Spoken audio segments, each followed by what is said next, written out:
Continuamos, esto es América.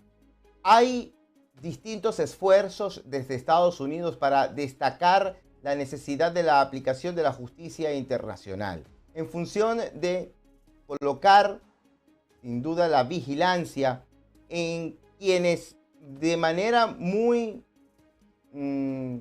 valiosa apuntan esta curiosidad, esta investigación para precisar la ubicación de personas que están presuntamente vinculadas con la acción de violación de derechos humanos. En este caso, hay arrestos que se han registrado en Estados Unidos que han sido dirigidos hacia la conducción de la justicia para personas que están involucradas en esquemas de tortura y de violación de derechos humanos en Cuba. Esto en función de denuncias que se han publicado en un portal que hemos conocido nosotros, que hemos presentado en este programa, represores.com. A continuación, vamos a presentar a nuestro siguiente invitado, Rolando Cartaya. Él es periodista e investigador para la Fundación de Derechos Humanos en Cuba. Muchísimas gracias, Rolando. Gracias por conectarte con nosotros a esta hora y para hablar en función sobre este arresto que ha conmocionado a la opinión pública en función de lo acertado, puesto que se trata de que agentes de ICE detectaron la presencia y arrestaron a Jorge Luis Vega García, represor cubano que se encontraba acá en Estados Unidos. Por favor, indícanos cómo fue esta operación, cómo advirtieron las autoridades sobre la presencia de este sujeto y cómo dieron con él. Bienvenido, por favor. Gracias, José. Este señor al que todos los presos de las prisiones de las Canaletas y Ahuica en la provincia de Matanzas de Cuba conocían como Veguita, era un torturador, era un hombre que dirigía golpizas contra los presos, que les hacía la vida imposible, y sin embargo llegó aquí a los Estados Unidos. Nosotros lo teníamos en la lista de 100, ya son, en este momento son como 151 los represores cubanos que se encuentran viviendo aquí en los Estados Unidos, y Veguita era uno de ellos. Nosotros le entregamos al congresista Carlos Jiménez una lista de 108, que eran, vamos a decir, los más destacados y los más comprobados, y el congresista se lo entregó a la directora de Homeland Security. Entonces, esto ya está en manos del FBI, de ICE, están estos nombres, las fichas, los expedientes están en nuestro sitio, o en nuestra base de datos, porque es una base de datos interactiva donde se puede entrar y hacer la denuncia. Y ahí tenemos a Veguita. O sea, Veguita fue detenido en Tampa y la posibilidad hasta ahora ha sido de deportación. O sea, ya hay otro señor que se llama Daniel Morejón García, que golpeó a manifestantes durante el levantamiento popular que hubo en Cuba el 11 de julio de 2021, y ese señor lo deportaron. Pero yo creo que sale muy bien si son deportados. Veguita ha cometido prácticamente crímenes de lesa humanidad, como tortura, como golpizas. Y hablando con un jurista cubano, Alberto Méndez Castelló, me recordaba que en 2001 juristas especialistas en derecho penal se reunieron en la Universidad de Princeton y determinaron que debía existir una jurisdicción universal que no tuviera en cuenta solo la territorialidad del crimen, sino la gravedad de los crímenes. Y estos expresos en la detención de Veguita están pidiendo que por favor que lo procesen aquí en los Estados Unidos. O sea, son de verdad son crímenes de lesa humanidad según el derecho internacional, y se debería seguirse un proceso penal contra él. Rolando, y coincido contigo, porque regresarlo a Cuba sería un recibimiento en el que se le toma en cuenta a esa persona como una figura que fue expulsada por el imperialismo, y bienvenido, hermano. Daniel Morejón García ya está trabajando de nuevo con el gobierno de Cuba en actividades represivas, este mismo que acabamos de ver en pantalla. Rolando, ante esta situación, ante es que cuesta a veces entender de qué manera llegan estos sujetos, porque como decimos en nuestro país, hay que ser muy cara de tabla para presentarse a una autoridad de inmigración acá en Estados Unidos y decir, bueno, yo soy perseguido, necesito refugio acá en Estados Unidos, y darle la espalda a la comisión de tantos hechos punibles, a delitos de lesa humanidad. ¿Bajo qué recurso ingresa este sujeto?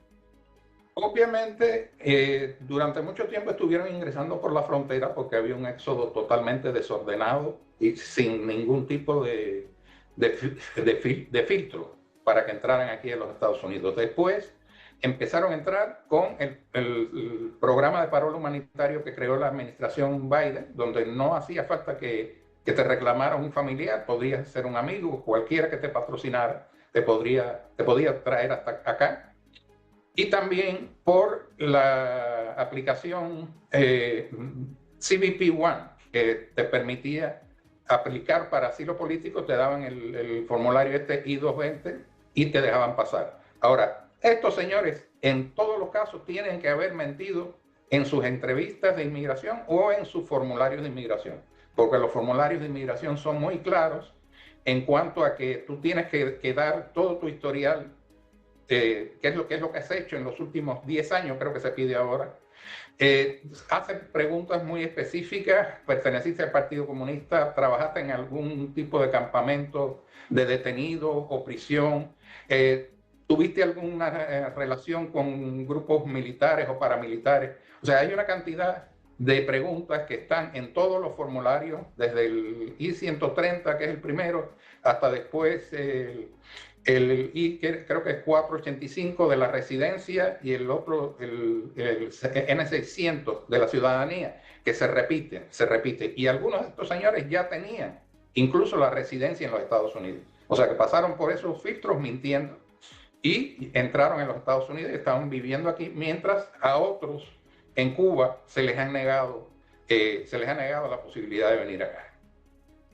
Rolando, hay otra situación que también preocupa un poco. El boxeador Billy Rodríguez, medallista panamericano y quien abandonó la delegación de su país en México, pidió asilo en Estados Unidos y ha sido detenido por ICE. Va a ser deportado a Cuba, donde va a ser encarcelado. ¿Qué sucede acá? Son contradicciones que ocurren. Realmente, como esto es una operación tan grande y tan acelerada, pues están ocurriendo injusticias. Pon tú, este es un boxeador que desertó. Generalmente a los desertores deportivos se le ha dado entrada aquí en los Estados Unidos sin ningún problema. Pero no pongas tú ese caso, pon el caso de Joel Pérez, un opositor que tiene documentos de citaciones de la policía cubana, que tiene documentos o sea, también de personas que lo apoyan, que saben, que conocen su pasado. O Oscar Casanella, con el que nosotros mismos hemos trabajado durante mucho tiempo, identificando a represores desde Cuba, él en Cuba, y que tiene fotos de ser reprimido, de que lo tienen tomado por el cuello. Bueno, todavía a Oscar Casanella le están pidiendo más documentos o más pruebas de que él fue un opositor en Cuba. Y a este Joel Pérez le negaron el asilo y supuestamente debería también ser reportado. Este muchacho le dijo: su señoría, usted está dictando mi condena de muerte, porque es cárcel y muerte lo que me puede esperar en Cuba. O sea, creo que ahí sí estamos mal en ese sentido. Yo creo que los primeros que deberían ir deportados son los 108 estos que nosotros le dimos al congresista Jiménez, y después entonces ver, no sé, lo demás. Pero es que no, es como te digo, una operación muy grande y muy acelerada de deportar a todo el que tenga, al que no esté legalmente, que no sea un residente permanente, o sea, un ciudadano, que corre el riesgo de que lo puedan deportar. Y a Cuba, lo que dice a este muchacho es cierto. O sea, lo van a convertir cuando menos de nuevo en una no persona. sin derechos ninguno, acosados por la seguridad del Estado y así sucesivamente.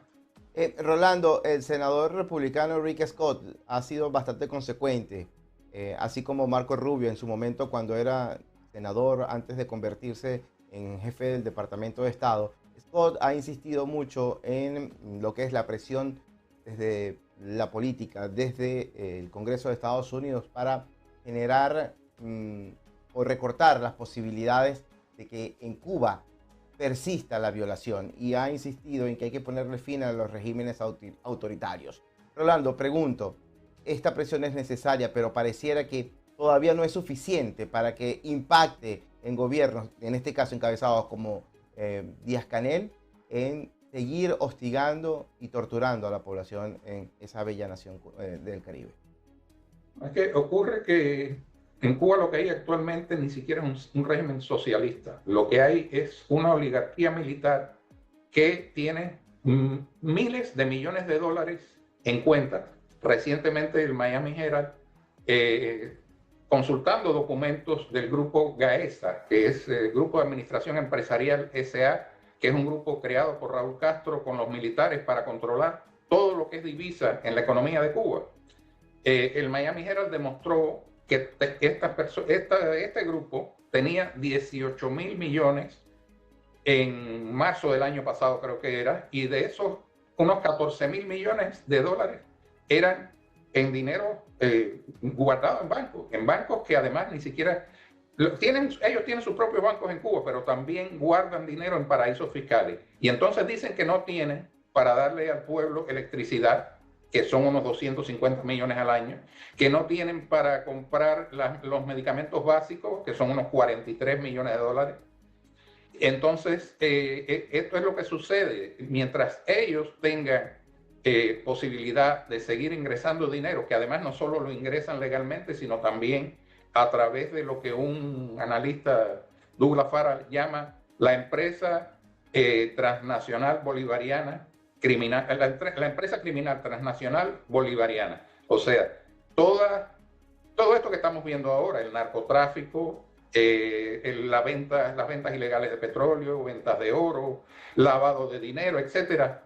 De todo eso se beneficia el gobierno de Cuba, con la única diferencia de que Cuba ha tomado a Venezuela como una especie de buffer, de tampón, o sea, de que lo que Cuba haga no sucede en Cuba, sino que se haga a través de Venezuela.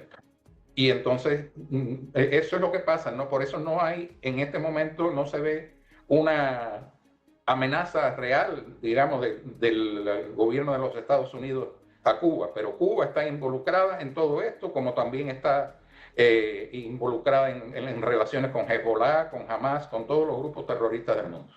Rolando, muchísimas gracias. Ojalá que la operación de represores.com dé cabida también para la precisión y dar con la ubicación de venezolanos involucrados en los mismos esquemas. Estoy seguro que hay al menos un par de directivas de distintas organizaciones a favor de las libertades civiles e identificadas con la causa venezolana que pueden colaborar con lo que hacen en represores.com. Muchísimas gracias.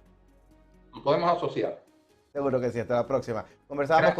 Gracias, hasta luego. Conversábamos con Rolando Cartaya, él es periodista e investigador. Dirige también la Fundación para los Derechos Humanos en Cuba. Hacemos una pausa, ya venimos con más.